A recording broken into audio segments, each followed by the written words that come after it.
carreira pautada na física da matéria condensada, Adalberto Fazio se transformou em um dos principais nomes da física brasileira do nosso tempo.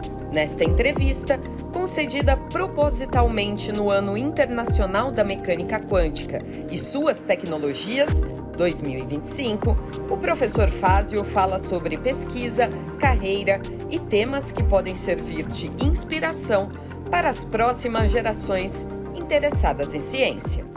Primeiro que eu sou sorocabano. Na época eu torcia para o São Bento de Sorocaba, né? Depois eu mudei para o Palmeiras, eu fui ficando mais inteligente, então eu mudei para o Palmeiras. Mas em 58, eu entrei naquela época a gente chamava de primário, né? Você vê que eu já entrei um pouquinho atrasado para a escola, e minha mãe era professora, mas eu não gostava de ir para a escola e fui entrar só em 58. Terminei o meu ginásio em 62 e 66 eu terminei o meu ginásio na época, né? E eu sempre estudei escola pública. Mas eu acho que a mudança minha ela vem ocorrer, na verdade, quando eu estudei, que eu chamava-se científico, né? Hoje a gente chama de ensino médio, né? Que foi no colégio de Sorocaba, no Estadão, Júlio Prestes de Albuquerque, né? Que foi onde eu fiz o meu colégio, é onde eu aprendi muita matemática, que eu aprendi muita física, né? Me lembro dos professores, o Admir, o professor Valério, que foram pessoas que marcaram na minha carreira.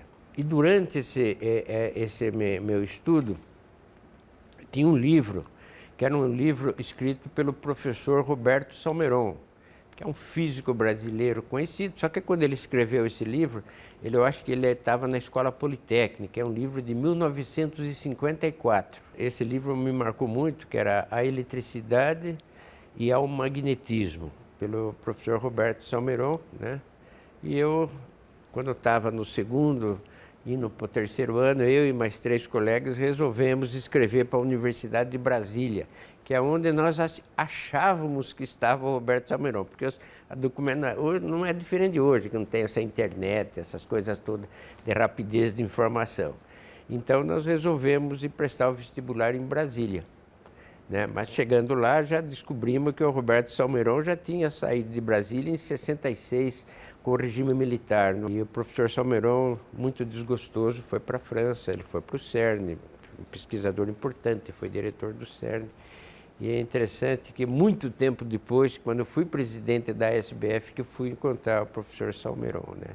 Tenho até o livro dele até hoje, autografado por ele, infelizmente faleceu recentemente. Nós chegamos em Brasília, era muita gente prestando vestibular, eu lembro que nós fomos de um DKV para lá, né? Tinha um colega que o pai dele deu um DKV era um carrinho velho que parece uma lambreta, é um carro 2 tempos, né? E nós saímos, paramos em Itumbiara, o nome da cidade, paramos para dormir, logo depois, para fazer a inscrição, o carro quebrou, aí ele abriu o motor, conseguimos consertar o carro, faltavam uns 15 minutos, a gente conseguiu se inscrever para o vestibular.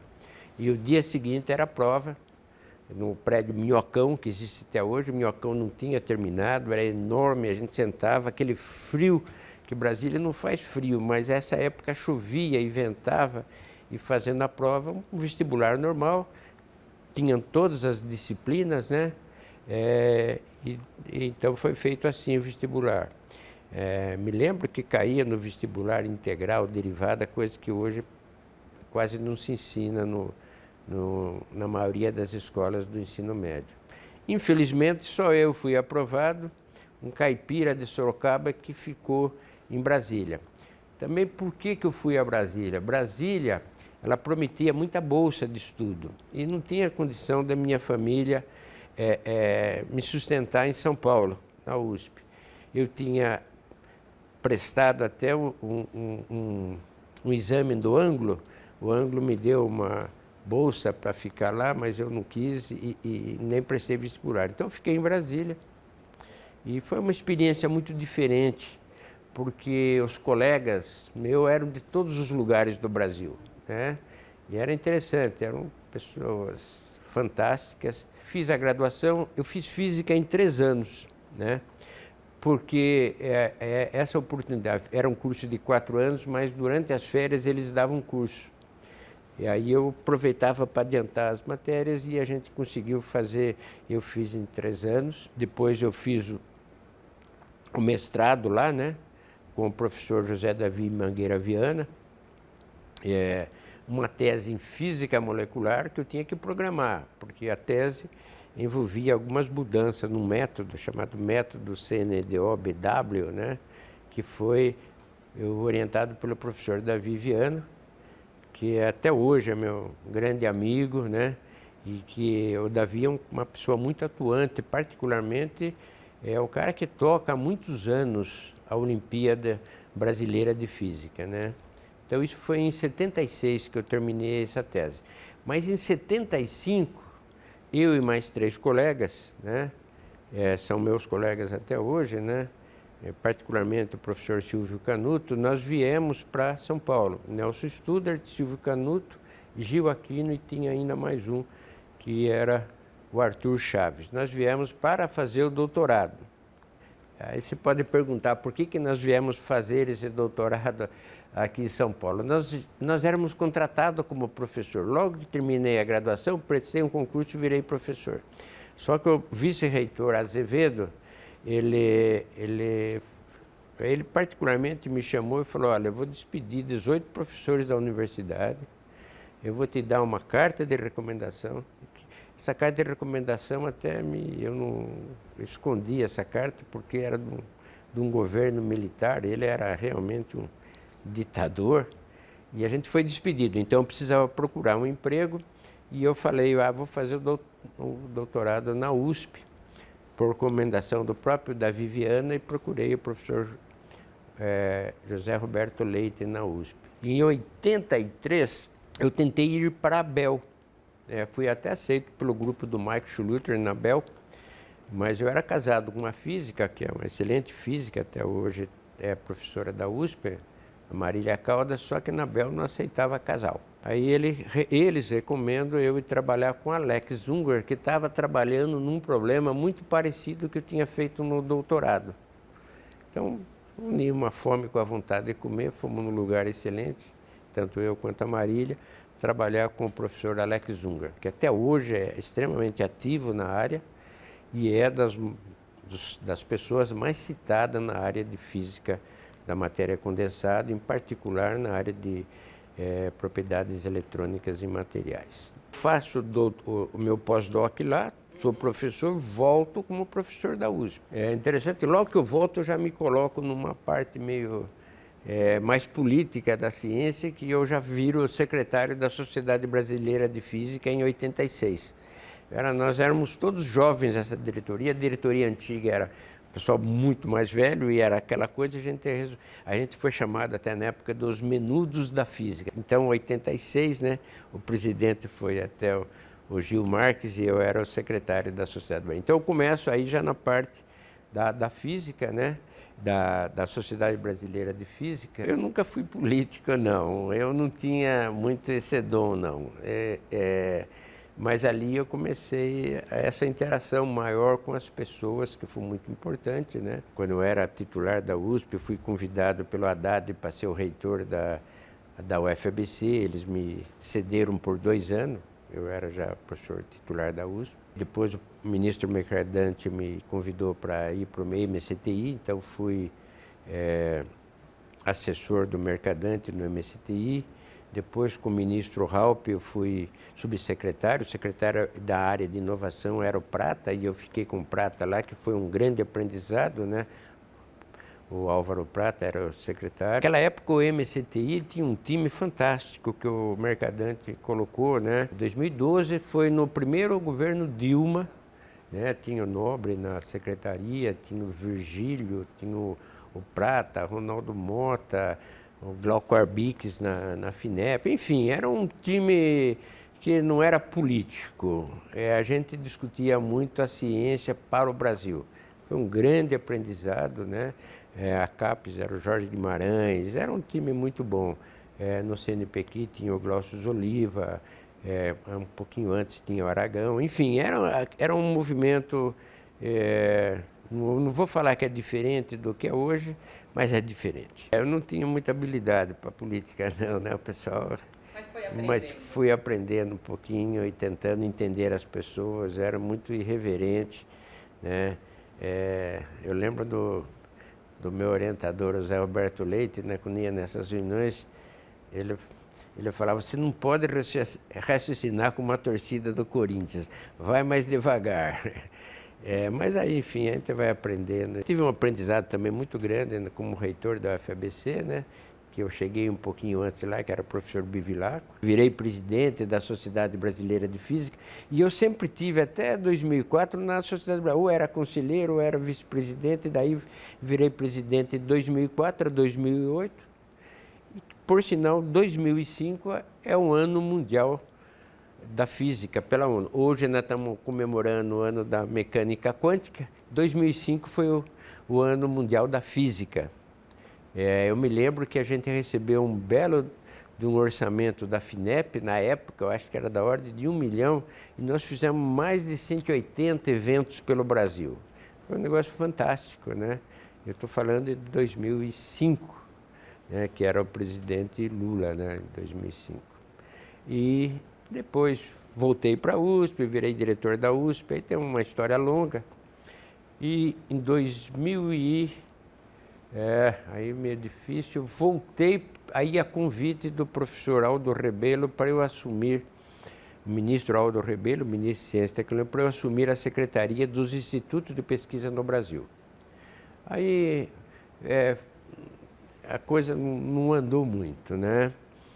Tinham duas visões diferentes, que acho que não cabe comentar aqui, mas eu tentei colocar foco nos institutos. Os diretores eram fantásticos dos laboratórios. Era o começo dos Sírios. Eu estava lá e participei da inclusão dos Sírios no PACS. Eu estava em Brasília, né? Mas durou pouco lá. Eu saí, né? E o Aldo Rebelo, na verdade, ele vai para o Ministério da Defesa, daí eu volto aqui para São Paulo. Aí houve uma confusão, porque eu estava como diretor do Instituto de Física quando o Aldo Rebelo me convidou. E eu tinha acabado de ser eleito diretor, estava com 1 ano e meio, 2 anos, eu pedi demissão. O pessoal lá não gostou muito, mas eu fui para Brasília, achei que a missão lá era mais desafiadora. Em 2016, o professor Rogério me convida para ser o diretor do NANO. Aí eu venho aqui para o NANO, a gente começa a tocar aqui toda a parte da criomicroscopia, a gente construiu uma sala limpa, começamos a dar missões e foco para esse laboratório. O diretor era o professor Rogério Cerqueira Leite, e aí o professor Rogério, em 2016, ele começa a ter a ideia de que aqui no CNPEM nós deveríamos não ter uma pós-graduação, mas nós devíamos formar jovens mais atirados para a ciência, que comecem na ciência mais cedo, que biólogos saibam computação, saibam física e que os físicos saibam biologia. Era mais ou menos a brincadeira do professor Rogério. Enfim, ele queria uma graduação bastante interdisciplinar, que ele via aqui os equipamentos, a forma, o que é a pesquisa que nós vamos fazer de fronteira. Então, depois eu vinha, então, ele me convidou, teve outras pessoas que passaram, também ajudaram a construir a ILUM, né? Professor Silon, o professor Klaus, o professor Esper, e só que em 2019 o professor Rogério, com aquela maneira de ser, para quem ele falou: não, eu quero que você assuma isso, devido à minha experiência na UFABC. Você fazer hoje uma faculdade no Brasil, ou uma universidade, a burocracia é quase a mesma. É um negócio infinito, complicado. Eu já tinha uma certa experiência que as coisas não podiam parar. Não dá para você pensar. A coisa tem que estar em movimento. E o professor Rogério me convidou, então, para assumir esse cargo, que eu estou até hoje feliz da vida. Eu acho que a ILO é um sucesso, né? Só que a gente tem que manter, ver se daqui a 30 anos a gente está conseguindo. Ela tem que ser dinâmica e sabendo mudar com o tempo, e mais ou menos que já estamos vivendo a época do algoritmo, né? Então, nessa época da inteligência artificial, a gente não pode ficar muito parado. Vamos falar agora um pouco de física, né? Talvez algumas coisas sejam mais técnicas, etc., mas é bom contextualizar. Então, eu me lembro que quando eu vim para São Paulo, né, e o professor Silvio Canuto, que era meu colega, meu compadre, ele foi para a Suécia. Ele foi para Uppsala e eu escrevi para ele que eu queria um artigo. É um artigo que nós queríamos aqui, um artigo do Mullica, que chamava O que os elétrons estão fazendo na molécula. E ele me mandou esse artigo. Então, eu vou dar a minha contextualização, o que os elétrons estão fazendo nos materiais. Então, na verdade, para você resolver a equação de Schrödinger ou uma equação de Dirac, vamos pensar assim na equação de Schrödinger, você precisa de computador. Você saiu do átomo de hidrogênio, então você precisa do computador. E existe todo um desenvolvimento, que obviamente eu não vou falar aqui, e praticamente essa área ela começa muito forte com Wigner e o Slater. Eu estou falando agora de materiais já de um modo geral, estou falando da início da década de 30, né? E vem esse desenvolvimento. Eu citei lá atrás que o professor Guimarães foi o pioneiro. Então ele vai para o MIT, em 64 ele publica um paper já importante com o grupo lá do MIT, com o Pratt, e vem para o Brasil. Então começa aí toda essa parte no Brasil. Na parte de física molecular, que eu tinha feito o mestrado, o pioneiro é praticamente o Davi, nessa parte aí. O Davi é de uma formação de física teórica, de fundamentos da mecânica quântica. Mas o diretor do Instituto de Física da UNB escreve para ele na Suíça, que ele voltaria para a UNB, que ele queria ter física molecular. Então você vê que tinha aquelas visões, a gente tem que dar valor para essas pessoas que estão olhando lá para frente. E o Davi começou a entrar na área de física molecular. Quando ele chega na UNB, ele orienta eu e o Silvio Canuto, que são os primeiros alunos dele na física molecular. Então, voltando para a USP, aí eu começo a trabalhar com o professor José Roberto Leite, e eu sou muito assim atirado, né? Ele me deu um projeto de doutorado que logo no começo vi que aquilo não era muito factível e comecei a olhar outras coisas e ele me incentivou muito a tocar para frente e o Guimarães também. Então eu praticamente comecei a trabalhar num campo, porque como já existia vamos pensar assim, os dispositivos que são os transistores, né? Os transistores são materiais que são dopados com um tipo de átomo chamado de impurezas rasas, que eles são caráteres das energias que são próximas dos materiais. Mas só que quando você cresce um material, você tem defeitos que na verdade são desagradáveis, que provocam estados no meio do gap. Então uma área que chamava na época, ainda existe até hoje, mas não se usa muito, Deep Level Semiconductors, níveis profundos em semicondutores. E para tratar isso do ponto de vista teórico não era fácil. A teoria da massa efetiva para tratar problema de transistor é um modelo bem simples, tá? E essa área era complicada, né? Então já começava a ter grupos no exterior trabalhando nessa área e eu comecei a trabalhar nessa área numa visão de física molecular que eu tinha aprendido durante meu mestrado. E aí tem toda uma cooperação, eu vou comentar um pouquinho mais para frente, né, de métodos que eu pudesse ter informações qualitativas do que essas impurezas, esses defeitos provocam nesses materiais. Aí começa então essa área, e que começa a minha tese de doutorado, e o professor José Roberto Leite tinha um contato com o professor de Minas, professor Manuel Lopes de Siqueira, que tinha trabalhado no grupo do Slater, na Flórida. Slater passava o verão dele, ele não gostava de ficar no MIT, ele vinha para a Flórida, onde vinha também o Loveday, que era outro papa da física molecular, e o Slater da física dos Estados Unidos. Ele trouxe um código, que na verdade eram vários códigos, na época não tinha essa moleza que tem hoje, né? E esse código foi o código que eu comecei a trabalhar, eu e meu colega Antônio Carlos Pavão. Na USP, Pavão trabalhava num outro problema de materiais iônicos e eu trabalhava com materiais semicondutores. É interessante que começa também nessa época um grupo da PUC, que também começaram a trabalhar nessa mesmo método, e aí a gente fez vários problemas aqui no Brasil. Eu fiz esse modelo, né, para tratar impurezas profundas.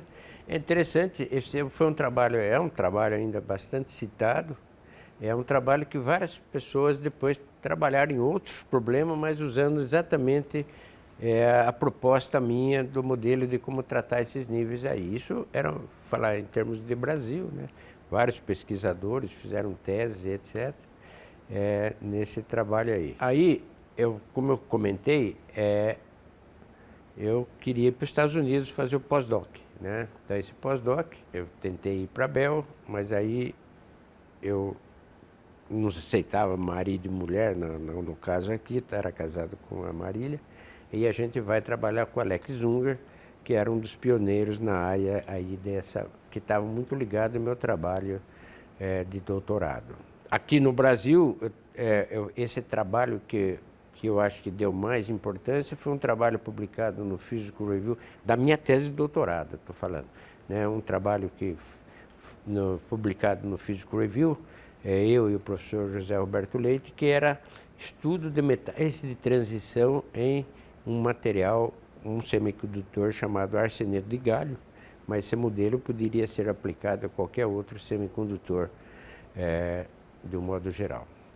E esse trabalho mostrou interessante os cálculos e alguns modelos feitos de maneira diferente no exterior mostravam que esses resultados eles não batiam com o experimento. Eles davam algumas informações qualitativas de como é que os níveis de energia D, que são os metais de transição, que é o importante, são os orbitais D, se comportavam no material do modo geral. Mas se você olhasse os dados experimentais, não batia muito, né? Então foi um trabalho que surgiu e eu fui fazer esse trabalho no exterior, né? Eu acho que foi um trabalho importante, porque daí eu saio do cálculo pesado e entro para um modelo. Como é que eu poderia criar um modelo?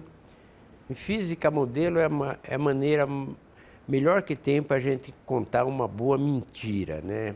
Os modelos são muito importantes, embora eles não conseguem, porque o modelo não contém todas as informações. Quando eu começo aqui a falar o que os elétrons estão fazendo nos materiais, né, é difícil.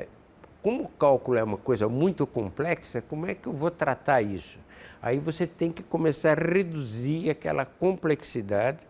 Aí envolve uma intuição física, envolve um procedimento, né, um pouco mais, eu diria, diferenciado, e que é o modelo. Então, o modelo ele não contém e contém. Então, está escondido toda uma parte do meu modelo. E então, eu fiz esse modelo, que era um modelo mais ou menos simples, do ponto de vista computacional. Eram coisas, no máximo, diagonalizar uma matriz 10 por 10, né? Mas esse modelo realmente foi um grande sucesso, né?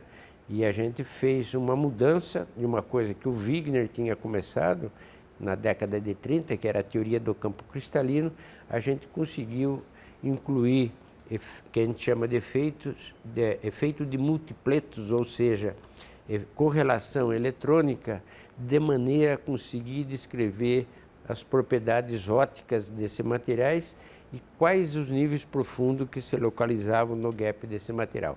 Esse trabalho foi feito com a Marília e o Zungar, né, que é o chamado método FCZ, né, e foi um trabalho bem legal na época, né, que a gente explicou. Os cálculos teóricos antes estão corretos, mas não descrevem a natureza. Eles dão o que nós chamamos de um resultado de campo médio.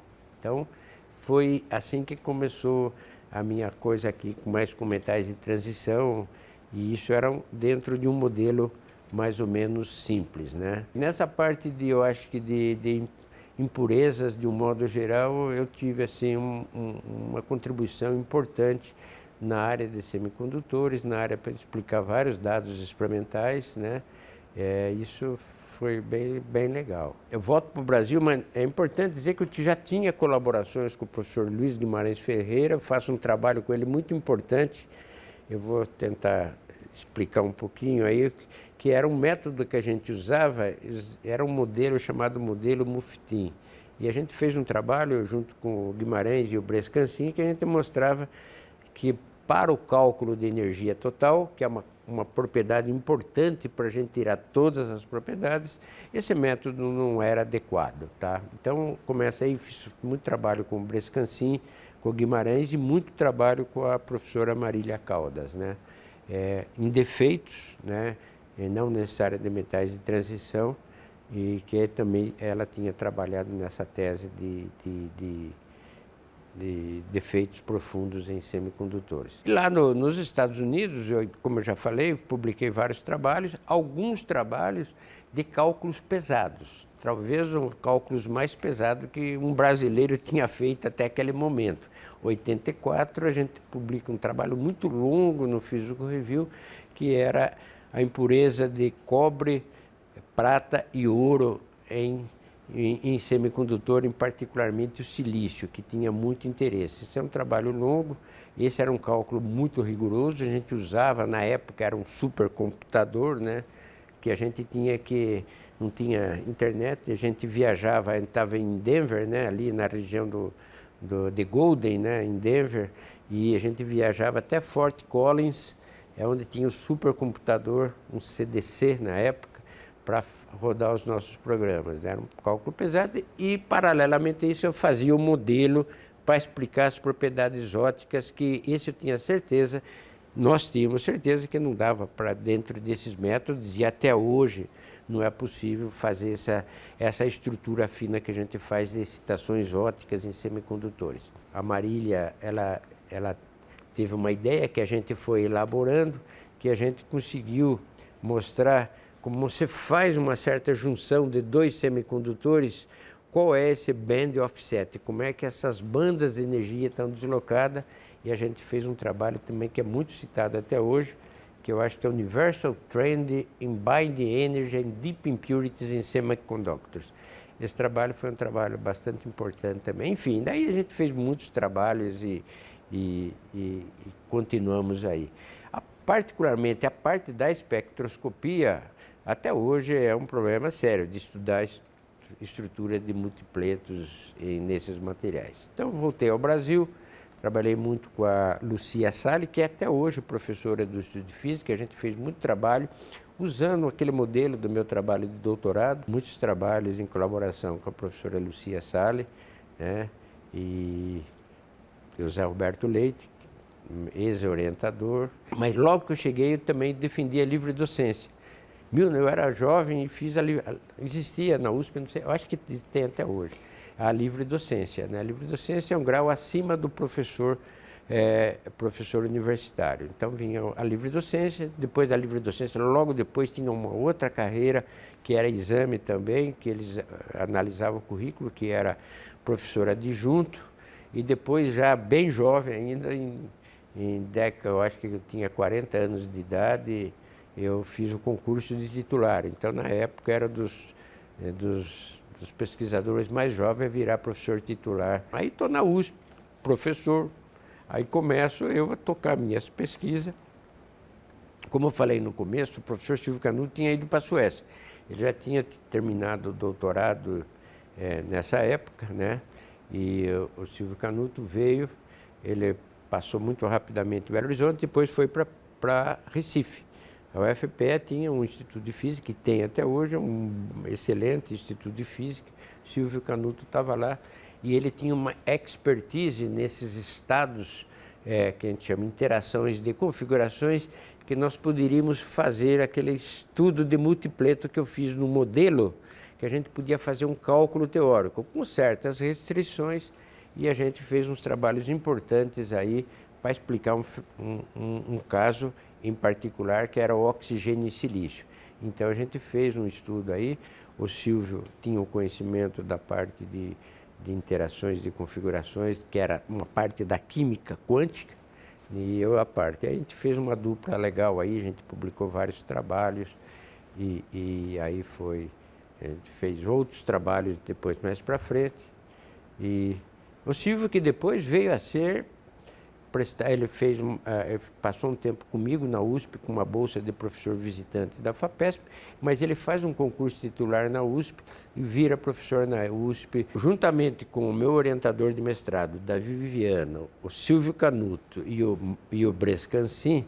A gente cria a primeira escola brasileira de estrutura eletrônica, né, que ela existe até hoje e é um sucesso. Essa escola forma muita gente. É uma escola da Sociedade Brasileira de Física, né, e que é dedicada aos alunos de pós-graduação e alunos de mestrado, né. Nessa escola tinha muita gente, tinha lá já alguns professores, como Ronaldo Mota, Ferreirinha, o professor Manuel, o professor José Roberto Leite, vários. Mas se você olhar a foto mesmo, depois eu posso passar, tem vários estudantes que hoje são grandes professores aqui. Inclusive, nessa foto tem o atual diretor do CNPEM, né? Ele estava no 4º ano, Antônio José Roque, né? E ele participou dessa escola, que foi uma escola muito rica. Existe hoje na área nós estamos falando de algoritmo, que produz dados, que chama-se teoria do funcional da densidade. Nota bem, a minha tese, eu trabalhei com vários funcionais de densidade que não tem nada a ver com esses funcionais que tem hoje. Eram funcionais que dependiam do estado eletrônico. E a gente não chamava a teoria do funcional da densidade, embora a gente usasse um funcional de densidade. A gente usava, a palavra era Hartree-Fock-Slater. E a palavra teoria do funcional da densidade, ela começa a crescer no final de 80. Até lá não tem muita coisa, é final de 80, né? E nesse evento tem várias discussões sobre vários aspectos da teoria do funcional da densidade. O significado do alto valor, o cálculo da energia total. E me lembro até hoje um debate a gente criou um debate entre o professor Guimarães e o professor Antônio Pedrosa, que é pai da Luana, que é uma grande pesquisadora, que faz parte do nosso ICT. O Pedrosa tinha feito uma tese na Suécia nesse tema, e foi muito rico.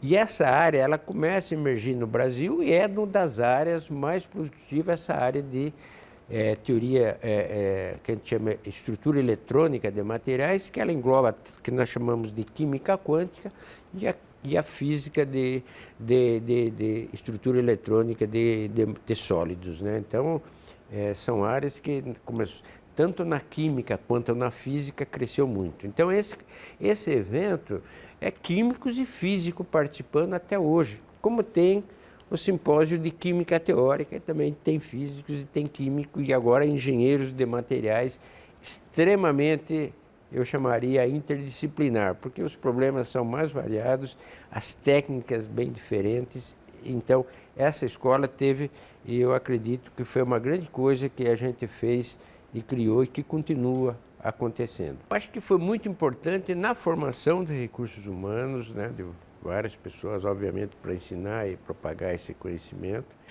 O Brasil, nessa época, já tinha da ordem de 7 a 8% das publicações mundiais feita aqui no Brasil, né? A gente publicou até um artigo recente, né?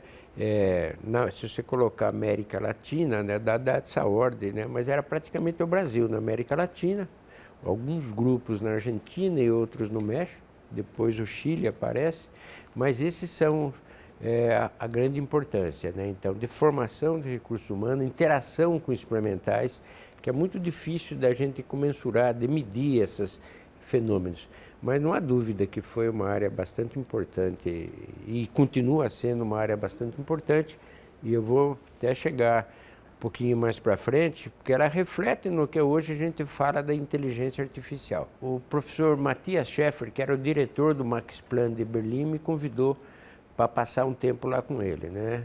E eu fui passar um tempo, e eu tinha um interesse particular, porque o pessoal da Europa estava criando um código que até hoje existe, chamado FHI, Fritz Haber Institute, né? Que era no Max Planck de Berlim. E eu estava lá quando esse código estava saindo. Ele tinha alguns diferenciais que eu não vou comentar aqui, mas que foi muito importante. E tinha um problema especial que eu tinha interesse, que era uma discussão científica rica, que tanto eu e a Marília tínhamos com o Matias Scheffer, e era um problema de semicondutores que não estava bem resolvido. E, infelizmente, eu não pude ficar muito tempo, mas a gente fez um trabalho muito importante, que foi um Physical Review Letters, que a gente publicou, mostrando um defeito que acontecia, né, nesses semicondutores, e foi publicado esse artigo em 90, eu acho. Eu acho que foi publicado em 1990, esse artigo, que é um Physical Review Letter, com o Matias Scheffer, e a gente não ficou muito tempo, por motivos particulares, e a gente retornou ao Brasil e continuava. E aqui no Brasil tinha já alguns alunos e usava aquele modelo meu lá da tese de doutorado, e tem a minha primeira aluna de doutorado, né? Ela defende a tese em 87, eu acho que é 87, né? Que é Scofaro, né? Então aí começa a minha formação de recursos humanos. A Luísa, que atualmente é professora numa universidade no Texas, né? Está lá há muito tempo. E é interessante que quando eu estava em Berlim, a Marília já tinha retornado ao Brasil, mas eu estava em Berlim quando caiu o muro, né? Então tem essa componente importantíssima. Em 79 viro professor, 85 professor livre-docente, 91 viro professor titular. E quando virei professor titular, eu já virei pesquisador 1A do CNPq, então desde 91 sou pesquisador 1A. Em 2000 eu sou eleito para a Academia Brasileira de Ciência, e em 2013 eu vou para a TUAS, que é de World Academy of Science. Voltando então da Alemanha, com o meu pós-doc, eu volto com o código também FHI, que para implementar no Brasil era complicado, não tinha computador. Eu tinha dois bons alunos de doutorado, né? O Tomé Schmidt, que é professor titular de Uberlândia hoje, e o Pedro Venezuela, que é professor titular da Universidade Federal Fluminense, né? E nós publicamos o primeiro cálculo de primeiros princípios usando o DFT no Brasil. Então, o primeiro cálculo, que foi um cálculo até que eu apresentei numa conferência internacional de impurezas profundas, de Deep Level, na Áustria, né? Foi feito em colaboração com o Tomé Schmidt e com o Pedro Venezuela. Foi um primeiro trabalho pioneiro do que hoje a gente faz praticamente, e até hoje a gente faz isso daí, né? Com códigos, obviamente esses códigos, hoje são milhares desses códigos, e etc. Tem todo um arranjo aí, né? Já tinha brasileiros no exterior, né? Além de, depois que eu voltei, foram vários outros brasileiros, alguns que eu colaborei. E aí começa assim a minha colaboração em formação de grupos. Esse código no exterior eles já estavam usando, já estava a velocidade grande, né? Quando a gente fala um cálculo de primeiros princípios, um cálculo ab initio, que tem o cálculo da energia total, a partir da energia você pode tirar várias propriedades. Aí a sua conversa com o experimental ela vai ficando mais próxima, porque a gente já está explicando o dado experimental e está sendo capaz de prever coisas e sugerir coisas para o experimental. Então, essa é uma parte importante que acontece no exterior. Aí são vários trabalhos que são publicados de divulgação, mesmo científica, né? Tem toda uma parte da metodologia, né? Que é uma coisa que a gente já conhecia um pouco, mas nesse tempo na Alemanha a gente pegou a parte que estava nascendo esse código, né? Como é que você faz? É um código extremamente complexo, embora o que usei no doutorado era muito complexo. Hoje eu acho que se tivesse esses códigos os alunos iriam reclamar muito. A gente, para submeter um job, para fazer uma aplicação, a gente tinha que rodar vários outros programas e às vezes você tinha que programar para poder submeter algum job.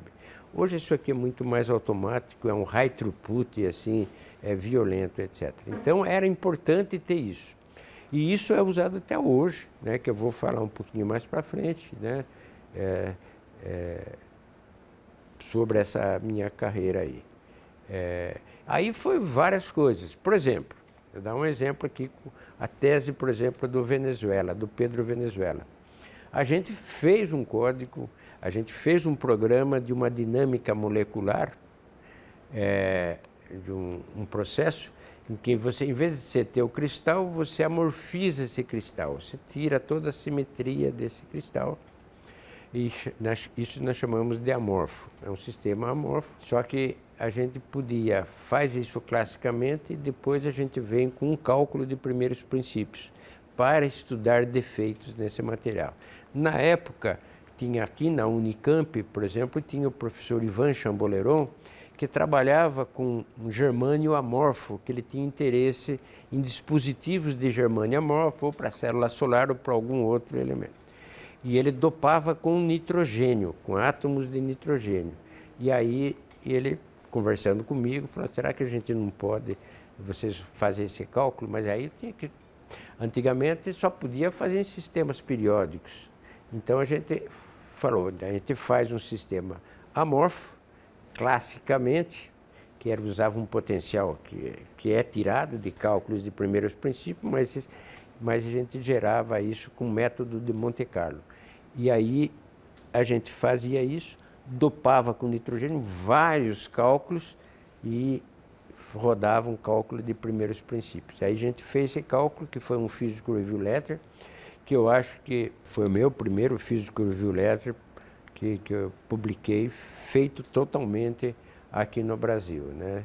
E o Venezuela, depois ele até vai fazer o pós-doc com um cara importantíssimo na IBM, que é o Tersoff, que é o cara que tinha produzido esses potenciais, faz trabalhos importantes, e eu continuo com o meu grupo aqui. Aí eu faço outros trabalhos em sistemas amorfos, né? Vários deles, né? Um com professor que hoje é professor na Bahia. Fazer um parênteses, com quem eu trabalhei, com quem eu formei, estão todos muito bem empregados hoje em dia, são professores pelo Brasil todo aí, tá? São pesquisadores importantes, raras exceções, eu não consigo lembrar assim. E com quem eu colaborei também. Então, por exemplo, nesses trabalhos de amorfo, que é um trabalho muito citado meu, que é no silicon carbide, né, que é propriedades de estruturas em silicon carbide, que aí nós desenvolvemos o potencial clássico, diferente do Tersoff, que tinha só para o silício e germânio, a gente desenvolve com o Brito e com o Justo, que era um estudante da USP que vai fazer o doutorado no MIT, num departamento de física nuclear, mas que usava interesses em materiais, né? E ele fica meu pós-doc por um tempo e a gente publica vários trabalhos. E tem um outro que é o César, que tinha passado também um tempo nos Estados Unidos, que era um cara excelente na área de computação, que daí ele trabalha comigo para fazer sistemas desordenados, amorfos, mas só que ele era um cara que ele programava muito bem. E a gente faz cálculos da ordem de 50 mil átomos, que não existia aquilo. E a gente começa a estudar aglomerados, que era um tema da época, clusters de átomos, e como é que esses clusters de átomos se derretem conforme se aumenta a temperatura. Ou seja, como é que eles amorfizam. Então, são vários trabalhos que eu fiz com ele, a gente publicou no Physical Review, vários deles, né? Enfim, a gente teve muito produtivo nessa época aí, né? Estou falando de 2001 até 2001, um pouquinho mais, trabalhando em sistemas amorfos, né? Depois dos sistemas amorfos que a gente trabalhou, tinha uma pesquisadora brasileira, a Renata Venscovitch. Eu estou tentando colocar um pouquinho uma ordem cronológica que me vem à mente aqui desses trabalhos. Então, eu tinha um grupo já formado, mas eu gostaria de chamar a atenção para esse trabalho. Aquele trabalho que eu tinha feito com o Zunger na área de multipleto, ela despertou um certo interesse por uma professora, pesquisadora, até hoje, ela tem professor permanente, ela era de Minnesota, agora ela está em Nova York, que é a Renata Venscovitch, né? E ela tinha trabalhos e ela trabalha até hoje em altas pressões. E tinha um problema que ela tinha em altas pressões, que era o seguinte: o rubi sobre altas pressões, o rubi ele é um material que é utilizado para você, dependendo da luminescência, qual pressão que esse material está sujeito numa célula de diamante. Fazer uma pressão, você tem uma célula lá, você aperta o diamante, que o diamante é muito rígido, mas você tem que ter o rubi para ver a que pressão está. E são pressões altíssimas, tá? São pressões de gigapascal para cima, que são, estou falando de mais de 10, 20, 100 mil atmosferas. São pressões bem altas. A gente desenvolveu lá um modelo, né? Dentro daquele modelo, como é que esses termos de multipletos assim. Então, se você tem uma excitação óptica, se aplica pressão, aí o outro nível fica mais baixo e vai mudar isso daí. Então, a gente mostra a conclusão que essas células não dá para ser usada acima de X valores de pressão, porque você vai ter uma transição estrutural do material. Se ele tem uma estrutura, e com a pressão ele muda essa estrutura e muda essa luminescência. Mudando, aí você perde, você não pode mais medir pressão. Por sinal, hoje, cálculos acima de 60, 70 gigapascal, você não usa mais células de rubi, porque não faz sentido que você vai fazer uma medida equivocada. Esse foi um trabalho muito legal que eu fiz com a Renata. A Renata, pioneira nessa área de altíssimas pressões, né? E a gente mantém contato, assim, trocando figurinhas. E tem um aluno meu que passou um tempo e fez esse trabalho. Esse é meu conhecimento de estrutura de multipletos, campo cristalino. Eu tinha feito um curso em Brasília, na minha pós-graduação, lá em Brasília, e sobre teoria de grupos. E a gente usa muito teoria de grupos. A minha tese de doutorado, que eu estava falando, para você submeter um job, você tinha que programar em teoria de grupo, né? Você tinha que saber teoria de grupo para submeter. Isso me deu um conhecimento muito grande de teoria de grupo, que talvez eu nem tenha o que eu tinha aqui nas épocas aí. E aí e tinha um professor, colega meu, o Casunori também, que gostava. Eu dava esse curso na USP, e o Casunori também resolveu escrever um livro em 98. Esse livro é muito usado, ele vai sair agora a 3ª edição, né? E é um livro muito... Eu gosto muito desse livro, é um livro bem didático, que a gente fez para os alunos de graduação, mas hoje são usados na pós-graduação, que é a teoria de grupo, que é uma coisa muito importante para entender as propriedades eletrônicas e estruturais de materiais. Então, esse é um livro que eu publiquei em 98, eu acho que a 2ª edição saiu em 2009. Em 97, ou começo de 98, um brasileiro que se formou na Unicamp, fez o mestrado na Unicamp, que foi para Berkeley estudar na área de estrutura eletrônica com Leo Falikov. Leo Falikov já não era um pesquisador da área de cálculos de primeiros princípios, ele era muito mais da área de modelos. E Berkeley era um grande centro nessa área de estrutura eletrônica de materiais.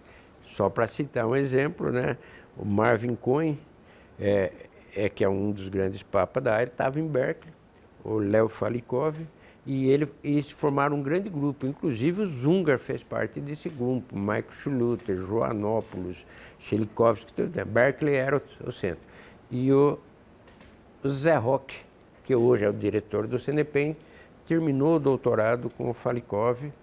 Depois que ele fez um doutorado com o Falikov, ele fez um pós-doc, acho que no Caltech, por um pouco tempo, e prestou um concurso na USP, e foi aprovado num concurso na USP, né? E para o meu departamento, um departamento que eu era chefe do departamento da Física de Materiais e Mecânica no IFUSP. E eu fui claro para eles: escolhe aqui com quem você quer trabalhar, o que você quer fazer, mas desde que seja dentro do nosso grupo de estrutura eletrônica. Aí ele, depois de um tempo, ele falou: vou trabalhar contigo. Aí nós criamos um grupo de muito sucesso, que chamou SAMPA, que tem até hoje na USP, que hoje é coordenado pelo Caetano, né? E esse grupo Sampa, né, tem várias pessoas que passaram por esse grupo. O Gustavo Dalpian, que é o chefe do Departamento de Materiais, o Renato, que está em Goiânia, eu não vou lembrar de todos, obviamente. O Frederico, que foi para a Espanha, né? O Venezuela, que está na Fluminense, o Walter, que hoje é professor no Chile, e vários que passaram, daqui a pouco vou lembrar vários, e o Reilly, que é hoje o chefe lá na Unesp da física, da física teórica na Unesp, o Alexandre Reilly, que foi pós-doc nesse grupo, o James, que está aqui no CNPEM, né? Que por sinal está na ILO, né? Passou por esse grupo. Mas tem tanta gente que é muito difícil de eu falar todos aqui. A gente queria botar Sampa, né? Eu queria Sampa. E o Zé Roque falou, então as cores têm que ser do São Paulo. Então ficou São Paulo. E aqui no meio, se você olharem no logo do Sampa, o logo do Sampa tem um fiozinho, que é um fiozinho de ouro, que depois a gente veio falar que foi um grande sucesso aí. Eu passei uma época, 6 meses em Santa Maria, foi muito importante. Em Santa Maria fui lá praticamente co-orientar os alunos lá, que na época quem estava lá era o professor Ronaldo Mota. Ronaldo já estava na política universitária lá, eu fui lá dar uma força e ajudar, dei um curso, que até publiquei uma pequena apostila, que é usada até hoje também, que é a estrutura eletrônica de materiais, que são as minhas notas de aula, e fiz vários trabalhos lá, inclusive um trabalho sobre uma simulação hipotética de um material, porque na época tinha surgido o nanotubo de carbono, a gente fez o equivalente nanotubo de silício e discuta a sua viabilidade ou não, cuja foi parte da tese da professora Solange Fagan. A Solange, que hoje é a vice-reitora da Universidade Franciscana de Santa Maria, que é uma universidade muito boa. No grupo Sampa, aí formou um grupo forte, né? Aí tive interações com a professora Alex Antonelli, né? Alex tinha trabalhado com Joanópolis, no MIT, ele vira professor aqui da Unicamp, aí eu faço trabalhos com ele na área de defeitos, e o Alex tinha olhado já no MIT alguma coisa disso, que chamamos de defeitos extensos, discordâncias em materiais, grain boundaries, etc. A gente faz uns trabalhos aí com o Dalpian. E quem era meu aluno de doutorado também era o Dalpian. E o Dalpian faz trabalhos interessantes em ligas. Aí eu começo a trabalhar em ligas desordenadas, em várias coisas, e o Dalpian faz trabalho comigo. A gente publica até um Physical Review Letters, e trabalhos em ligas, e depois ele vai para os Estados Unidos. Ele ficou no exterior, agora ele está no Brasil, era da UFABC, agora, como eu falei, ele está na USP, né? Mas a gente fez um trabalho muito importante com o Dalpian, que é um trabalho pouco citado, mas porque a gente resolve um problema. Tinha um problema muito sério da dissorção de pares de átomos em superfície de silício. E o pessoal via na imagem de STM uma coisa e não explicava por quê. Porque os cálculos teóricos davam um resultado e os cálculos experimentais de outro. E na época existia já tinha se descoberto a microscopia de STM, de tunelamento. E aí a gente fez um programinha que pudesse reproduzir as imagens, né, que com uma determinada voltagem, que hoje tem nos programas todos aí, é chamado de modelo de Tershoff, né? A gente programou, e a gente viu que esses dímeros, né, ele tinha as imagens que apareciam, era uma imagem média desses dímeros de átomos na superfície. Ou seja, ele poderia estar tanto assim como assim. Então, do ponto de vista, na mesma baixa temperatura, eles iam ver o dímero, não iam ver os dímeros deslocados. Quando se abaixasse muito, se poderia ver uma determinada configuração, e na temperatura ambiente você ia ver uma média daquelas configurações. Isso acho que foi parte da tese de doutorado do Gustavo Dalpian, né? Isso São trabalhos que eu fiz com o Zé Roque. Como eu falei, nós tínhamos formado esse grupo Sampa. Feito muitos trabalhos interessantes, etc. Aí veio o que nós chamamos a Idade do Ouro. Aqui no CNPEM, tá,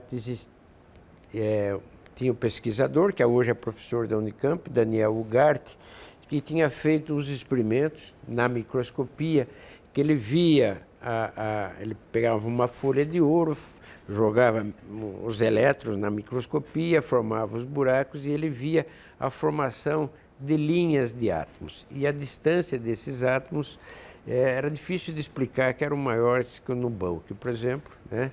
E, enfim, a gente achou aquilo muito interessante, eu vou passar rápido nisso aqui, mas essa aí a gente publicou vários trabalhos e vários Physical Review Letters. Para quem não é da área, Physical Review Letters é a revista mais importante na área de física, tá? Então, em 2001, em colaboração com um professor da Unicamp, também na época, o Edson Zacarias, Zé Roque e eu, a gente começou a trabalhar nessa área aí e publicamos, então, esse artigo. É interessante, esse trabalho começou a ser muito citado, porque tinha muitos experimentos sendo feitos, e olhando esses experimentos que explicou. Depois a gente começou a publicar trabalhos de qual é o efeito das impurezas nesse fio de ouro.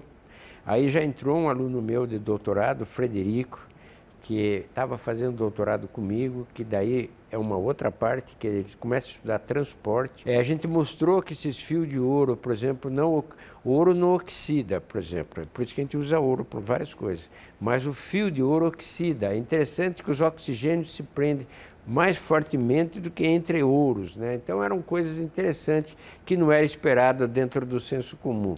Aí efeitos de temperatura, a gente trabalhou nisso até 2009, por exemplo. Então foi a Idade do Ouro que muitos trabalhos foram feitos. Aí saiu a capa, a primeira capa de Physical Review Letters. Capa, eu nunca paguei capa. Todas as capas aqui, meus artigos, é porque a pessoa quis publicar.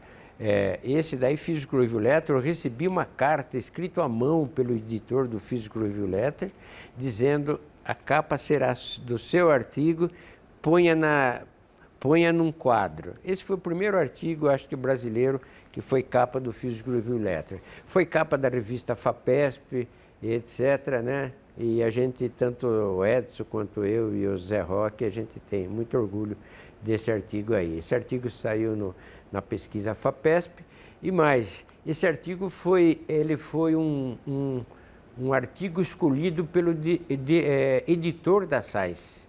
Então, o editor da Science publica em 2003, né, falando do nosso artigo como sendo um artigo escolhido daquele mês da Science. Foi realmente que o artigo era A Bit of the Stretch, né? Foi um trabalho escolhido pelo editor da Science, né? E etc, etc. Nessa época a gente colaborava muito com o Edson, com o Alex, aqui da física, e cada um foi tomando o seu rumo aí. E é interessante que essas coisas não aparecem na grande mídia, mas ele, em 2002, ele foi também um artigo longo na Folha de São Paulo. Os brasileiros rompem fio virtual de ouro. É um artigo interessante que mostra até as figurinhas da nossa simulação que a gente tinha feito de como é que arrebenta um fio de ouro. Começo a trabalhar com o Walter Aureliano e com o Hiroki. Hiroki era professor em Uberlândia e talvez um dos maiores colaboradores, assim, que eu não sei contar isso, mas que mais eu publiquei, eu acho que foi o Hiroki, né?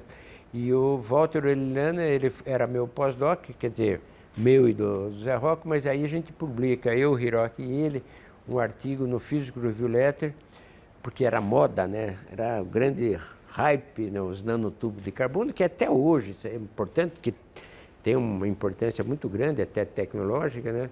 Mas como é que esses tubos ficam depositados em superfície de silício? Porque tinha uma ideia da eletrônica. Então, como é que vai ser a interação? Esse artigo foi publicado no Physical Review Letter e também é um artigo bastante citado, né? E a gente apresentou esse artigo no exterior, vários lugares, né? E continuamos trabalhando aí. Juntamente agora com o Walter, A gente tem que eu chamo da idade da oxidação, que ela vem até hoje aqui, a gente trabalha nisso aí. Esses materiais, quando eles estão expostos na superfície, eles oxidam, grande maioria deles, né? Esse é o grande problema dos nano. E a gente, uma vez conversando com o professor Israel Balval, o Israel, vendo nossos cálculos, pô, eu nunca vi um trabalho de vocês. Sabem qual é o material mais estudado no mundo? Eu e o Israel, não sei, é o óxido de silício. O Israel é um grande físico, né? Dessa área, né? De óxidos, né? E eu falei, e qual é o problema que está em aberto? Ele falou, até hoje ninguém sabe como é que oxida isso. Aí a gente começou a brincar com isso, a gente fez 2 físicos ultravioletas. A gente aí voltou para fazer alguns modelos, né, que hoje são usados, que é modelos de Landau-Zener, né? E a gente mostrou que, porque o oxigênio, o O2, graças a Deus, ele é um tripleto. Ele é uma molécula paramagnética que a gente respira, no efeito, ele vai ter lá outros efeitos lá para combinar com o ferro no organismo, etc. Mas se você tiver o seu oxigênio singleto, ele é altamente cancerígeno, porque ele reage e pega tudo da gente. E a gente, então, estudou como é que ele, se ele entra nesse material, se tem o silício, ele vai virar o SiO2, então ele tem que virar do tripleto para o singleto. E a gente calcula essa probabilidade, como é que ela faz isso. É um trabalho muito lindo, muito bonito, né? Depois continuei fazendo algumas coisas em borofeno com o pessoal da UFABC, o Dalpian participa, e alguns trabalhos mais recentes com o Felipe, que hoje é pesquisador aqui do CNPEM, em várias superfícies, porque o nano aqui do CNPEM, eles têm um MBE que cresce esses materiais. Só que eles queriam saber se tirando esses materiais isso é oxida, né? Então a gente faz esse trabalho de oxidação nessas superfícies aí. Alguns destaques assim da carreira, que eu em 2006 eu recebi a Ordem Nacional do Mérito Científico. Então você vê que aquele grupo SAMPA, ele já estava dando uma repercussão. Em 2010, né, que eu estava ainda, que era SAMPA ainda, né? Eu tinha ido como reitor da UFABC, mas eu continuava com o meu grupo em São Paulo, né? Aí eu recebo a Ordem Nacional do Mérito Científico, os 2 pelo presidente da República na época, que era o atual, que era o Lula, né? Então eu recebo essas 2 coisas aí. Eu esqueci de falar uma coisa importante. Alguns trabalhos importantes que eu fiz com o Suhei em 2003. Com aquela ideia do meu modelo lá do pós-doc, agora a gente tem cálculos de primeiros princípios, a gente fez um modelo fenomenológico para acoplamento magnético em semicondutores. Esse artigo foi o artigo mais citado do Solid State Communication. A gente submeteu no PRL, foi rejeitado, a gente falou, precisamos publicar logo. E aqui o editor era o professor Rogério Cerqueira Leite, né? Eu não me lembro se era o Silon, o professor Rogério Cerqueira Leite. A gente escreveu falando, esse artigo é importante. Eles acreditaram, e esse artigo foi um artigo dos mais citados em mais de 5 anos do Solid State Communication. Aí a gente começou a trabalhar com magnetismo. Aí tem ainda um evento, que é o evento de matéria condensada, e começou a aparecer o que nós chamamos de semicondutores magnéticos diluídos. E numa discussão com colegas, né, meu colega Raimundo, que é professor titular da UFRJ, e Oliveira, que é professor titular aqui da Unicamp, a gente pensou em fazer um cálculo de primeiros princípios, ver se os modelos teóricos da época batiam. Aí esse foi um artigo, né, muito legal que a gente escreveu, mas contando piada de qualquer coisa, deu muito trabalho. Foi isso em 2005. O Zé Roque trabalhou bastante, porque ele que tinha que fazer as continhas do modelo que a gente tirava do cálculo de primeiros princípios, e eram cálculos pesados, né? E a gente publicou esse artigo mostrando que muito do modelo teórico que diziam que era um modelo de RKKY não se aplicava ao caso de ligas magnéticas diluídas. Essa foi uma moda que hoje diminuiu bastante, não tem muito, mas foi uma grande cooperação que eu tive com o Raimundo e com o Oliveira. Em 2005 a gente recebe lá no nosso grupo Sampa o professor Maurice. Maurice é professor da Unicamp, né? E ele vai como pós-doc. Hoje é professor titular da Unicamp, o Maurice, né? E juntamente com o Alex, a gente entra na idade do gelo. A gente publica acho que 2 ou 3 artigos no Physical Review Letters, sempre falando de defeitos ou de transportes nesses materiais. O Maurice até hoje trabalha com gelo e água, né? Ele virou um dos grandes nomes mundiais nessa área, mas ele começa lá com a gente na idade do gelo. O Maurice, ele tinha trabalhado nos Estados Unidos, no laboratório, mas só em cálculos semiclássicos. E no nosso grupo ele começa a trabalhar em cálculos de primeiros princípios. E, bom, tanto o Alex quanto o Maurice são grandes físicos e eu tive sempre a sorte de trabalhar com gente muito boa. Começa a ser desenvolvido o cálculo de transporte eletrônico. Então nós estamos querendo ver a corrente, estamos querendo ver a condutância, estamos querendo ver a resistência. E esses cálculos ab initio começam a ocorrer junto com um programa chamado Siesta. E a gente começa a desenvolver esse cálculo no Brasil. E tem um estudante nosso, que é o Frederico, que depois vai, até os espanhóis convidam ele depois do doutorado, vão para a Espanha.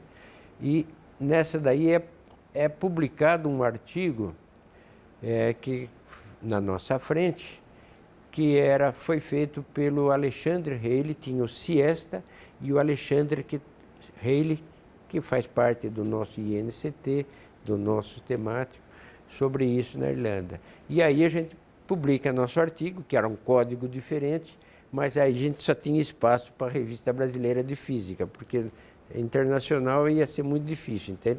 Esse artigo é muito bem explicado na Revista Brasileira de Física. Então nós temos um código que é chamado Transampa, e começamos a estudar e fazemos vários trabalhos de transporte.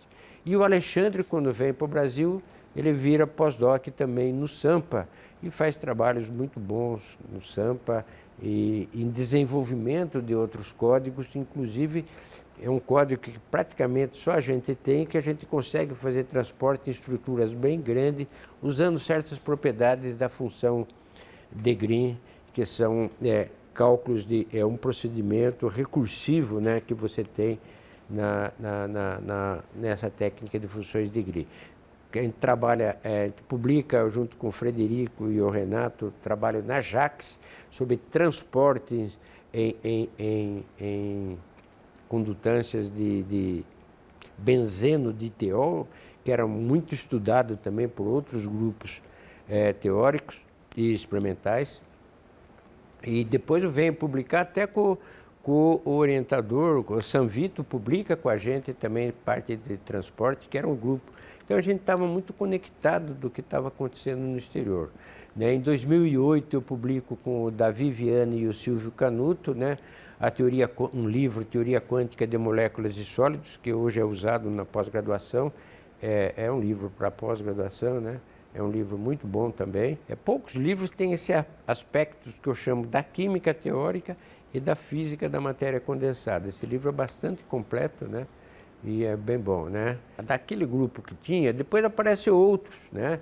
Aí tem a Luana, que hoje é professora da USP, o Matheus, que hoje é professor da Federal de São Carlos, o Alberto, que ainda ele está como pós-doc do Alexandre, que ele é mais jovem, o Seixas, que é professor no Mackenzie, o Padilha, que é professor da Federal de Curitiba, e tem outros que eu não consigo nem dizer onde estão, né? Tem o Edwin, que está na Federal do Sul da Bahia, ou do Recôncavo, não sei. Em 2012, eu fico lá, eu acho que uns 15 dias em Uberlândia, trabalhando com Tomé e com Hiroki, e eu falo para eles, pô, vamos trabalhar nesses isolantes topológicos. Isolantes topológicos é um material extremamente importante que tinha sido descoberto em 2005, tinha muito cálculos de modelos e a gente queria aprender um pouco. Na verdade, depois disso, formou para a gente um grande campo e a gente começou a publicar na área de isolantes topológicos. Isolantes topológicos é um material que acabou com uma certa definição do que é um isolante e do que é um metal. Porque o isolante topológico ele é um isolante de bulk, mas ele tem uma superfície metálica protegida.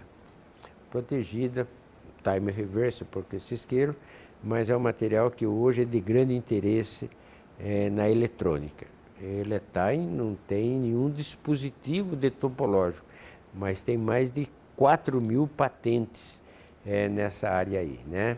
E aí eu fiz vários trabalhos, voltei a trabalhar com o Zungra, né, no meu doutorado, fazer trabalhos importantes com o Seixas.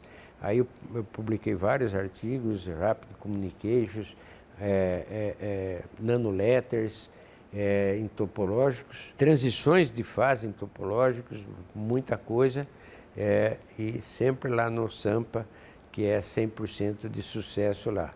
E o Sampa também, eu esqueci de mencionar, teve uma aluna do Zé, que era do grupo nosso, que a gente publicou junto, até um físico review letter, que é a Mariana. A Mariana é uma aluna que vai para o Fitzharbin lá trabalhar com o Matias, é um sucesso total, tinha posição permanente já na Alemanha e agora ela está com uma posição muito forte em Cambridge, né? Então ela foi muito bem. Em 2014, o Sampa recebeu uma visita de um pesquisador, o Zhang Bai, que é de Nova York, né? Uma faculdade de engenharia forte lá de Nova York, e eu estava trabalhando com topológicos, né? Falei para ele que tinha interesse, ele falou, também tem interesse, você não tem um pós-doc aqui para a gente trabalhar junto? Eu falei, tem sim, tem o Seixas que está terminando o doutorado, aí o Seixas foi para lá, na verdade ele estava terminando o doutorado, passou um tempo lá e a gente fez um trabalho que a gente usava o computador de lá, que foi um trabalho publicado na Nature, né?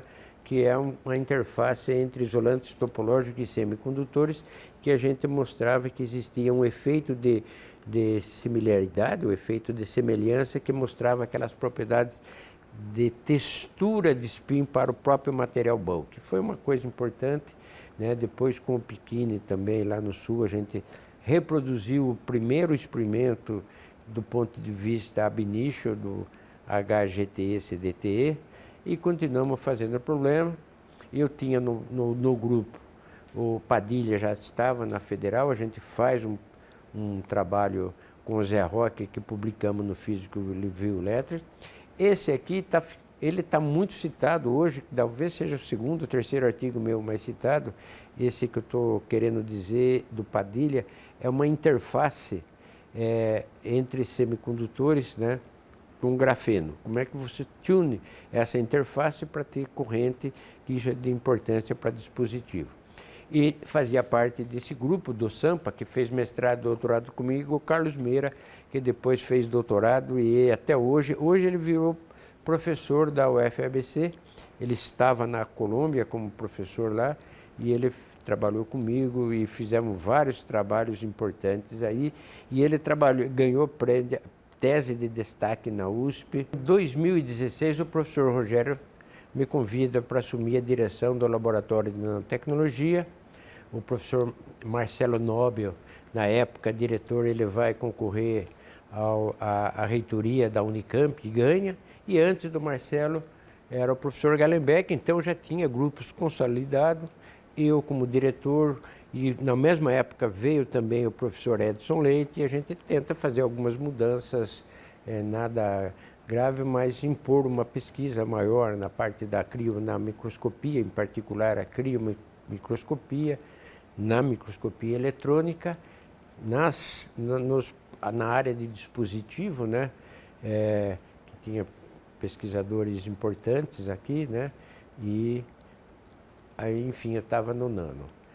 Nessa época eu fiz um trabalho importante com o Carlos, que ele sai publicado em 2019, já era isolante topológico. E publicar Fiz review letter em isolantes topológicos, não era uma coisa muito fácil. E a gente mostra que num isolante topológico dual, que é um isolante topológico que é protegido por simetria e por reversão temporal, né, a gente mostra como é que poderia ser um dispositivo de spintrônica nesse material. Então esse trabalho foi muito legal, forma um grupo aqui, esse grupo é também extremamente competente, o nosso grupo teórico do Nano, eu tinha o Gabriel, que fez o mestrado lá na UFABC, né, e aí veio fazer o doutorado comigo no programa da UFABC, o Gabriel Schiller, que hoje é um líder aqui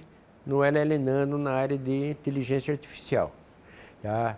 Tinha a Romana, que é de uma formação em biologia, que ela veio trabalhar comigo, que ela tinha interesse em simulações computacionais, e a gente fez alguns trabalhos na área de bio, né? O meu conhecimento de bio realmente era extremamente limitado, ela me ensinou bastante, né? E a gente fez alguns trabalhos também na...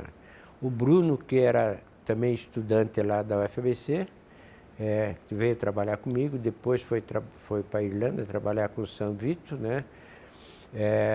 O Padilha, que era pós-doc, Cláudio Padilha, é outro Padilha, né, que já tinha estado na Europa por muito tempo. Veio o Márcio que era professor.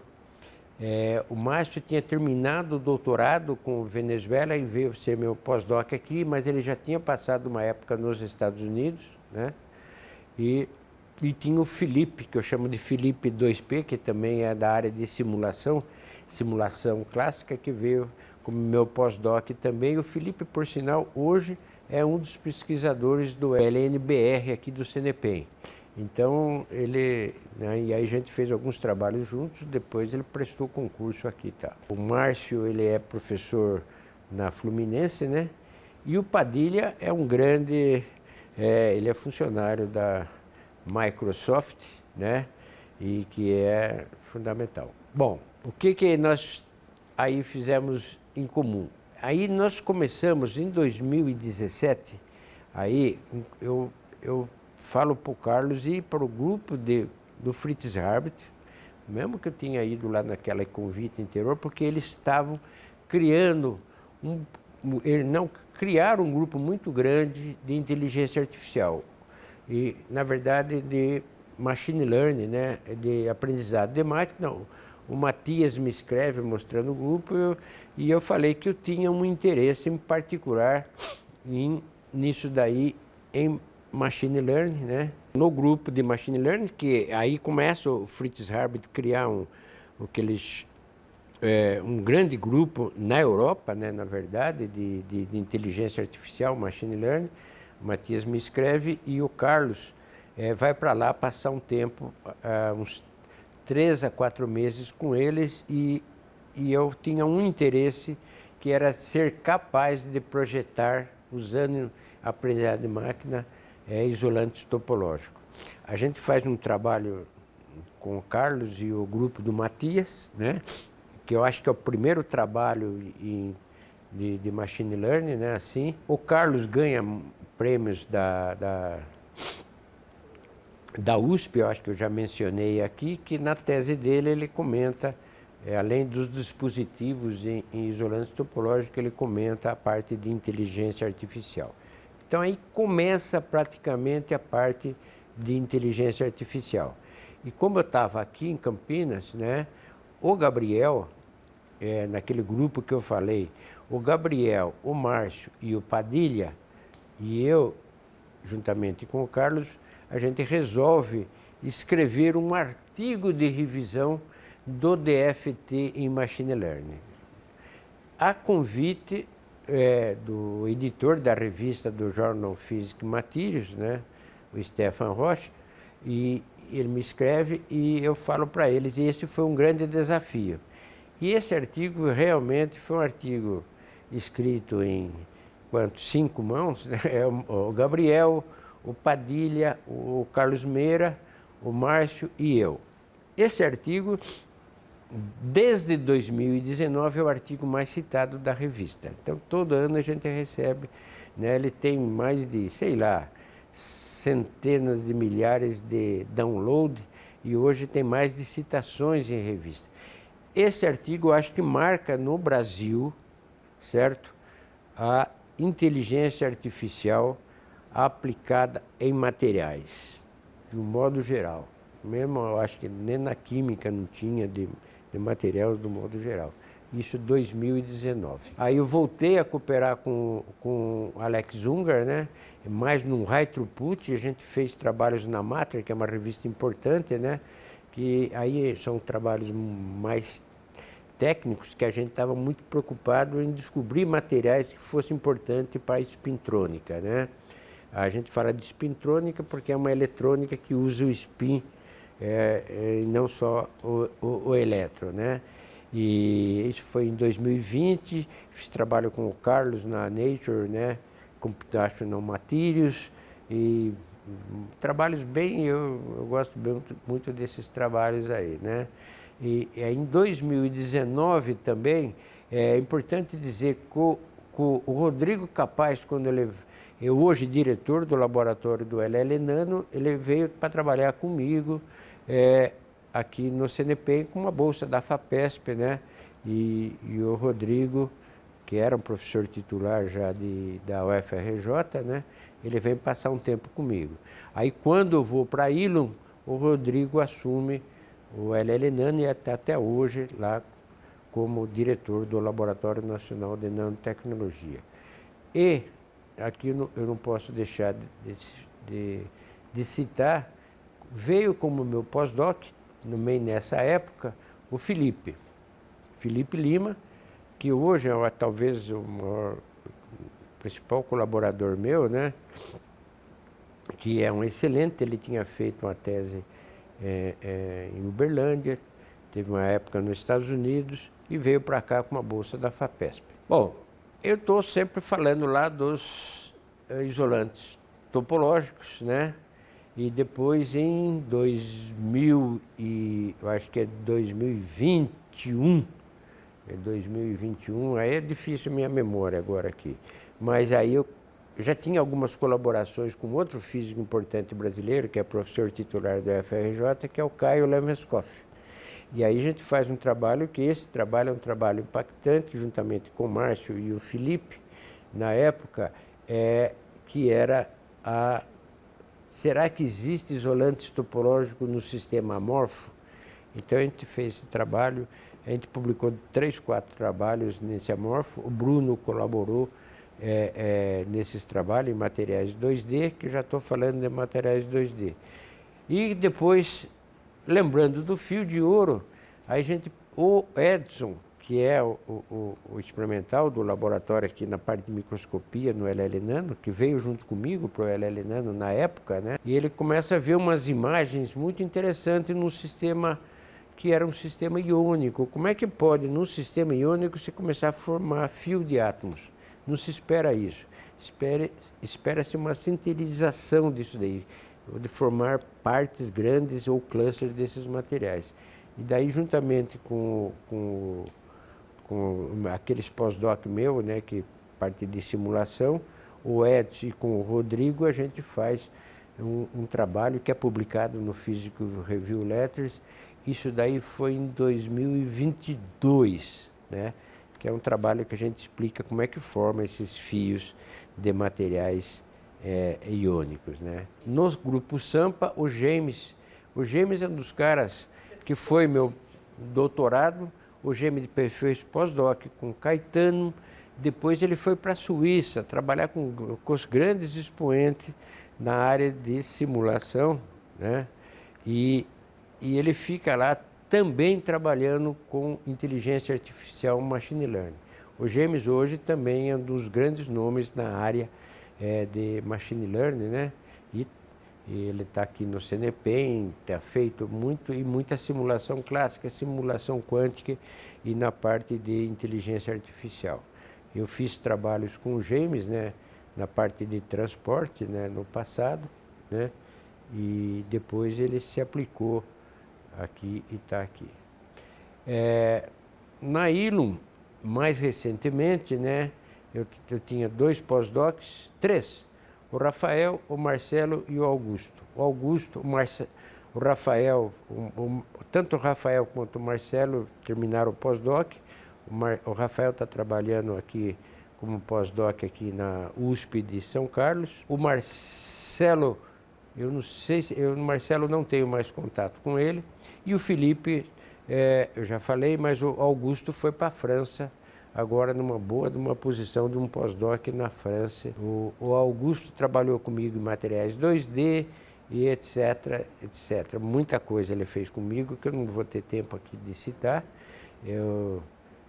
Com o Márcio, que ficou muito tempo aqui comigo com o pós-doc, a gente fez trabalhos importantes e a gente fez um trabalho que conectava topológico dual, são topológicos que eles apresentam a proteção de simetria em 2 dimensões abaixo, ou seja, se tiver 3D vai aparecer no 1D, né? E a gente era quase que um high throughput de dizer que esses materiais a gente usava como um fingerprint para a condutividade de spin Hall. E a Tatiana, que atualmente ela é pesquisadora titular do CBPF, e o Bechara, que é o professor titular da UFRJ, está trabalhando numa outra área que acabou me colocando dentro dela, que era o efeito orbital Hall, que é um efeito que você espera com o spin, não espera com o orbital. A Tatiana hoje é um dos grandes nomes, juntamente com o Bechara, nessa área, e nessas discussões aí a gente fez um Physical Review Letter, que a gente conectava o topológico de high order com o efeito de orbital Hall. Com o Caio continuei fazendo os trabalhos, né, particularmente na parte de textura de spin, numa interface de isolantes topológicos com ferro magnético, né, que isso é uma coisa importante para a spin órbita. Continuo trabalhando nessa área, particularmente em interação com o grupo experimental da Universidade de Minas, de Viçosa, né, com o Joaquim, que é o pesquisador lá, e aqui eu tenho uma interação grande também com o pessoal dos experimentais do LL Nano, com o João, com o Murilo, que a gente tem feito os trabalhos que, infelizmente, não vai dar para citar os experimentais, mas eu tenho feito muito trabalho junto com os experimentais, que eu acho que é uma parte muito boa. Para finalizar, né, eu cito aqui as minhas cooperações mais recente, que eu gosto muito, que é o Nano está trabalhando nesses materiais, que é um trabalho que eu fiz com o Felipe e com o Hiroki, que existiu um material que foi descoberto em Minas Gerais, na Vale, que é um material chamado Jacutinga, ou Jacutingate em inglês, né? Que é o platina 2, mercúrio, selênio 3. E a gente fez muito trabalho nesse material, né? Que é um material topológico, e conseguimos prever materiais. Alguns foram até descobertos depois, mais recentemente, em Minas, na Alemanha, e a gente descobriu um material que ele pode ter um gap maior e ser mais importante como isolante topológico, que é que o grupo do Nano está tentando crescer. E esse material é bem interessante. Então, essa é uma área que eu estou atuando muito, e depois, juntamente com o Felipe e com o Caio, nós vimos que a platina selênio 2, as vacâncias, que ele é um material trivial, mas a vacância pode levá-los a um isolante topológico. Isso é uma coisa fantástica, e o pessoal do Nano, o João, está tentando crescer, e eu continuando, a gente está agora fazendo uma generalização desse trabalho com o Caio. Hoje eu tenho trabalhado muito mais com esses isolantes topológicos, olhando aqueles materiais que os experimentais podem crescer. Essa interação é muito grande, mas para finalizar, talvez eu primeiro pedir desculpa de alguém que eu não citei nessa fala minha aqui, que é muita gente. Mas eu tive a sorte de toda a minha vida trabalhar com pesquisadores de altíssimo nível. Os alunos que entraram como os alunos saíram pesquisadores formados. Isso é um orgulho que eu tenho. Mais do que os meus artigos, são as pessoas que eu formei, né? E eu produzi aí 4 filhos também nessa época, né? E agora tem até um cachorrinho, que ainda bem que a esposa cuida dele aí. E o cachorro tem o nome de Spin, para eu não esquecer do Spin. O Spin é um grau de liberdade muito importante que a gente tem nos materiais. Obrigado e estou à disposição. É muito difícil a gente prever o futuro, né? Isso não sou eu que falo, os filósofos falam. Mas, obviamente, quem faz ciência tem que olhar não para frente, um pouquinho mais para frente. Eu acho que a descoberta desses, que é de 2005, 2006, desses isolantes topológicos, eles vão criar muito impacto ainda na parte da informação quântica, na parte de dispositivos de spintrônica. Eles existem muito mais na natureza do que nós achamos. Por sinal, já saiu um artigo publicado na Science que quase 50% desses materiais você pode pensar ele em certas condições como isolante topológico. Mas eu acho que você pode pegar o material que nós chamamos de trivial, transformá-los em topológico, ou fazendo defeitos, ou colocando impurezas, etc. Então, essa é uma linha que eu tento seguir atualmente, né? E a outra é essa interação com os experimentais, né? São grupos bons que nós temos no Brasil que eu acho que a gente deve continuar tocando aí. Do ponto de vista agora da inteligência artificial, tem muita gente fazendo muita coisa. Eu, em particular, como não conheço nada de biologia, mas eu, com um professor da ILUM, Leandro, e mais o Gabriel, e mais um aluno da ILUM, que agora está fazendo doutorado, Pedro, e o Felipe, e eu estou há alguns anos estudando odor. Odor, os biólogos não sabem o fenômeno do odor. Odor é um problema em aberto, que a Google caiu em cima agora para tentar descobrir, e a gente deve terminar um trabalho muito interessante sobre odor. Aí tem dois aspectos. O aspecto da inteligência artificial, que a gente tem lá quase 4.000 moléculas e sabemos o cheiro de cada uma dessas moléculas. Então, nós estamos ensinando a máquina a descobrir propriedades que os biólogos usavam um modelo de chave e fechadura, que hoje a gente sabe que esse modelo não resolve o problema de explicar por que uma coisa tem cheiro de podre e a outra tem cheiro de uma picanha assada, né? E esses cheiros, como é que se explica? Então, a gente está treinando a máquina para separar essas moléculas com algumas propriedades. Pô, mas como é que eu cheguei nisso? Eu não cheguei sozinho nisso. Obviamente, teve um biólogo que, numa certa época, falou que o problema do odor é um problema de tunelamento quântico. Eu não vou aqui falar, mas qualquer hora eu posso comentar isso. Então, esse tunelamento, obviamente, é um fenômeno quântico que você não explica via mecânica clássica, em palavras, né? São propriedades que acontecem dentro do formalismo quântico, dentro de como a natureza trabalha mesmo. Então, esse biólogo começou nisso, e tem muita discussão e tem modelos. E além da parte de inteligência artificial, estou trabalhando com o meu pós-doc aqui, o Emanuel, né, na parte de estudar transporte. Porque eles dizem que esse tunelamento ele é assistido por uma molécula nos seus modos vibracionais dessa molécula. Então, estou olhando tanto a parte da inteligência artificial como transporte eletrônico, tentando colocar vibrações e usando parte de primeiros princípios, DFT. Queria sair de um modelo simplificado para ver se eu consigo convencer a comunidade dos biólogos a acreditar que o odor é um fenômeno que vem de uma propriedade quântica chamada de tunelamento. E essas propriedades, elas dão efeitos diferentes nos receptores da proteína G, por exemplo. Então, como é que o cérebro vai receber isso? É isso que nós estamos estudando. Então, é mais ou menos... Nessa idade eu tenho direito de falar besteira.